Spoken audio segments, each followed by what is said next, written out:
দ্বিতীয় দৃশ্য। সময় 1757 সাল 22শে জুন। স্থান পলাশীতে সিরাজের শিবির।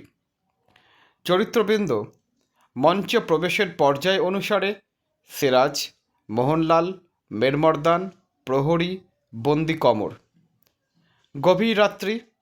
শিবিরের ভেতরে নবাব চিন্তাগ্রস্তভাবে পায়চারি করছেন। দূর থেকে সেগালের প্রহর ঘোষণার শব্দ ভেসে আসবে। সিরাজ: দ্বিতীয় প্রহর অতিক্রান্ত হলো। শুধু ঘুম নেই শেয়াল আর সিরাজদৌল্লার চোখে। আবার নীরব পায়চারি। ভেবে আমি অবাক হয়ে যাই। মোহনলালের প্রবেশ। কুর্নিশ করে দাঁড়াতেই সিরাজ: সত্যি অবাক হয়ে যায় মোহনলাল। ইংরেজ সভ্য জাতি বলেই শুনেছি, তারা শৃঙ্খলা জানে, শাসন মেনে চলে, কিন্তু এখানে ইংরেজরা যা করছে সে তো স্পষ্ট রাজদ্রোহ। একটি দেশের শাসন ব্যবস্থার বিরুদ্ধে তারা অস্ত্র ধরছে। আশ্চর্য। মোহনলাল: জাহাপনা। সিরাজ: হ্যাঁ বলো মোহনলাল, কি খবর? মোহনলাল: ইংরেজের পক্ষে মোট সৈন্য 3000-এর বেশি হবে না। অবশ্য তারা অস্ত্র চালনায় সুশিক্ষিত। নবাবের পক্ষে সৈন্য সংখ্যা 50,000-এর বেশি। ছোট বড় মিলিয়ে ওদের কামান হবে গোটা 10। আমাদের কামান 50টার বেশি। সিরাজ: এখন প্রশ্ন হলো আমাদের সব সিপাই লড়বে কিনা এবং সব কামান থেকে গোলা ছুটবে কিনা। মোহনলাল: যাপনা। সিরাজ: এমন আশঙ্কা কেন করছি তাই জানতে চাইছো তো? মির্জাফর, রায়দুর্লভ, ইয়ার লুৎফ খাঁ নিজের সেনাবাহিনী নিয়ে যুদ্ধক্ষেত্রে উপস্থিত হয়েছে, কিন্তু আমার বিশ্বাস করতে প্রবৃত্তি হয় না যে ওরা ইংরেজের বিরুদ্ধে লড়বে। মোহনলাল: সিপাহ সালারের আরও একখানা গোপন চিঠি ধরা পড়েছে। নবাবের হাতে পত্রদান। নবাব সেটা পড়ে হাতের মুঠোয় মুচড়ে ফেললেন। সিরাজ: বেঈমান। মোহনলাল: ক্লাইভের আরও 3খানা চিঠি ধরা পড়েছে। সে সিপাহ সালারের জবাবের জন্যে পাগল হয়ে উঠেছে মনে হয়। সিরাজ: সাংঘাতিক লোক এই ক্লাব। মতলব হাসিল করার জন্যে যে কোনো অবস্থার ভেতর ঝাঁপিয়ে পড়ে। ওর কাছে সব কিছুই যেন বড় রকমের জুয়ো খেলা। মেরমর্দানের প্রবেশ। যথারীতি কুর্নিশ করে একদিকে দাঁড়ালো। সিরাজ: বলো মিরমর্দান।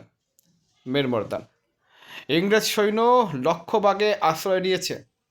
ক্লাইভ এবং তার সেনাপতিরা উঠেছে গঙ্গা তীরের ছোট বাড়িটায়, এখান থেকে প্রায় 1 ক্রোশ দূরে। সিরাজ: তোমাদের ফৌজ সাজাবার আয়োজন শেষ হয়েছে তো? মেরমর্দান একটা প্রকাণ্ড নকশা নবাবের সামনে মেলে ধরে: আমরা সব গুছিয়ে ফেলেছি। নকশা দেখাতে দেখাতে: আপনার ছাউনির সামনে গড়বন্দি হয়েছে। ছাউনির সামনে মোহনলাল, সাফড়ে আর আমি।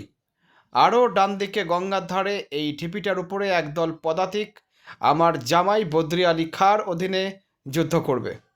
তাদের ডান পাশের গঙ্গার দিকে একটু এগিয়ে নৌবে সিং হাজারির বাহিনী। বাদিক দিয়ে লক্ষ্যবাগ পর্যন্ত অর্ধচন্দাকারে সেনাবাহিনী সাজিয়েছেন সিপাহ সালার, রায়দুর্লভ রাম আর ইয়ার লুৎফ খাঁ।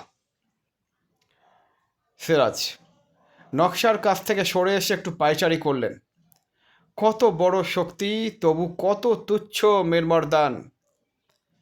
মেরমর্দান: যাব না। সিরাজ: আমি কি দেখছি জানো? কেমন যেন অঙ্কের হিসেবে ওদের সুবিধের পাল্লা ভারী হয়ে উঠেছে। মেরমর্দান: ইংরেজদের ঘায়েল করতে সেনাপতি মোহনলাল, সাফড়ে আর আমার বাহিনী যথেষ্ট। সিরাজ: ঠিক তা নয় মেরমর্দান। আমি জানি তোমাদের বাহিনীতে 5000 ঘোড়সওয়ার আর 8000 পদাতিক সেনা রয়েছে। তারা জান দিয়ে লড়বে। কিন্তু সমস্ত অবস্থাটা কি দাঁড়াচ্ছে এসো তোমাদের সঙ্গে আলোচনা করি। মোহনলাল: যাবো না। সিরাজ: মির্জাফরের বাহিনী সাজিয়েছে দূরে লক্ষ্যবাগের অর্ধেকটা ঘিরে। যুদ্ধে তোমরা হারতে থাকলে ওরা 2 কদম এগিয়ে ক্লাইভের সঙ্গে মিলবে বিনা বাধায়। যেন নিশ্চিন্তে আত্মীয় বাড়ি যাচ্ছে। মেরমর্দান, কিন্তু আমরা হারবো কেন? সিরাজ, না হারলে ওরা যে তোমাদের ওপরেই গুলি চালাবে না, তার কোনো নিশ্চয়তা নেই। যাক, শিবিরের কাছে ওদের ফৌজ রাখবার কথা আমরাও ভাবি না, কারণ সামনে তোমরা যুদ্ধ করতে থাকলে ওরা পেছনে নবাবের শিবির দখল করতে এক মুহূর্ত দেরি করবে না। মোহনলাল, ওদের সেনাবাহিনী যুদ্ধক্ষেত্রে না আনলেই বোধ হয়। সিরাজ, এনেছি চোখে চোখে রাখার জন্যে। পেছনে রেখে এলে ওরা সঙ্গে সঙ্গে রাজধানী দখল করত। মীরমর্দান, এত চিন্তিত হবার কারণ নেই জাহাপনা। আমাদের প্রাণ থাকতে নবাবের কোনো ক্ষতি হবে না। সিরাজ, আমি জানি, তাই আরও বেশি ভরসা হারিয়ে ফেলছি। তোমাদের প্রাণ বিপন্ন হবে অথচ স্বাধীনতা রক্ষা হবে না, এই চিন্তাটাই আজ বেশি করে পীড়া দিচ্ছে। মোহনলাল, আমরা জয়ী হব জাহাপনা। সিরাজ, পরাজিত হবে আমি কি তা ভাবছি? আমি শুধু অশুভ সম্ভাবনাগুলো শেষবারের মতো খুঁটিয়ে বিচার করে দেখছি। আগামীকাল তোমরা যুদ্ধ করবে, কিন্তু হুকুম দেবে মির্জাফর। যুদ্ধক্ষেত্রে সেনাবাহিনীতে অভ্যন্তরীণ গোলযোগ এড়াবার জন্যে যুদ্ধের সর্বময় কর্তৃত্ব সিপাহসালারকে দিতেই হবে। ফল কি হবে কে জানে। আমি কর্তব্য স্থির করতে পারছি না, কিন্তু কেন যে পারছি না আশা করি তোমরা বুঝছো। মেরমর্দান, জাহাপনা। সিরাজ, আজ আমার ভরসা আমার সেনাবাহিনীর শক্তিতে নয় মোহনলাল। আমার একমাত্র ভরসা আগামীকাল যুদ্ধক্ষেত্রে বাংলার স্বাধীনতা মুছে যাবার সূচনা দেখে মির্জাফর, রায়দুর্লভ, ইয়ার লুৎফদের মনে যদি দেশপ্রীতি জেগে ওঠে, সেই সম্ভাবনাটুকু। কিছুটা কোলাহল শোনা গেল বাইরে। দুজন প্রহরী এক ব্যক্তিকে নিয়ে হাজির হলো। প্রহরী, হুজুর, এই লোকটা নবাবের ছাউনির দিকে এগোবার চেষ্টা করছিল। সঙ্গে সঙ্গে মোহনলাল বন্দির কাছে এগিয়ে এসে নবাবকে একটু যেন আড়াল করে দাঁড়ালো। নবাব দুপা এগিয়ে এলেন। অপর দিক দিয়ে মীরমর্দান বন্দির আর এক পাশে দাঁড়ালো। বন্দি শকাতর ক্রন্দনে, আমি পলাশি গ্রামের লোক হুজুর, রৌশনী দেখতে এখানে এসেছি।